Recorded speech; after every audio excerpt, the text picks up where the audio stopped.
We're recording. Oh, we're gonna talk about the women's right movement. I'll say it. That's right. Hello, today we're going to talk about the women's rights movement by Elias, Michael Hernandez. Irving Lopez. The essential question: how does this movement influence society? The first Seneca Falls Convention, the very first women's rights convention held in the United States. The convention was hosted by Louis Martin and Elizabeth Chan Station. The purpose of the convention was to protect about the women's having equal rights.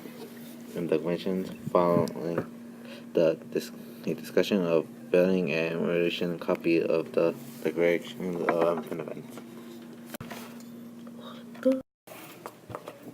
Women's Rights Movement.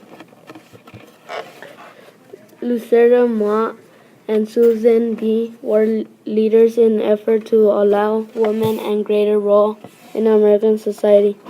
Susan B. called for equal pay for women's college training for women and teaching of mixed boys and girls in the same room. In 1920, women suffered because of reality everywhere in the U.S. Susan and Kennedy became best friends and partners in fought of the women's rights. Marriage and family laws. In the 1800s, women made some improvements in the areas of marriage and law property. In New York, Pennsylvania, Indiana, Wisconsin, Mississippi, and the new state of California understand the rights of women to own land after their marriage. The states passed laws letting women to share legal rights of their children. Indiana was the first state of women to search divorce if their husbands were of alcohol.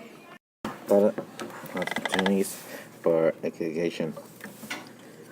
Parent and women education began to come more opposed to the women.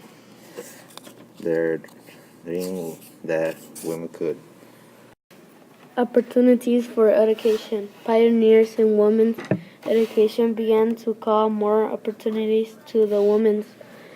They dreamed what women could have the ability to be teachers. The Beecher and the daughter of a priest and improved and wrote a book, a theorized on domestic economy. In the olden days, women did not have the right to vote or education. Breaking barriers in 1800s, women had few career choices. Elizabeth Blackwell was hoping to study education because she was turned down by more than 20 schools. Elizabeth Blackwell got accepted in Brown College in New York City. She graduated ahead of her class.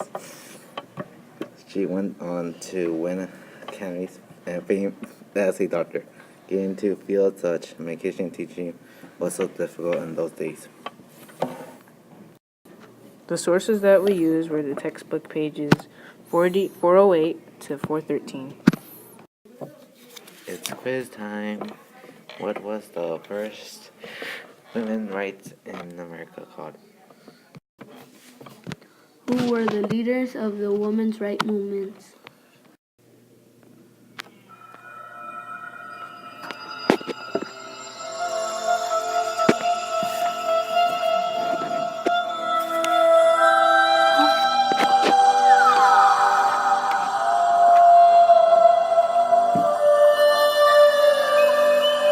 Susan Brownell Anthony was born in Adams, Massachusetts on February 15, 1820.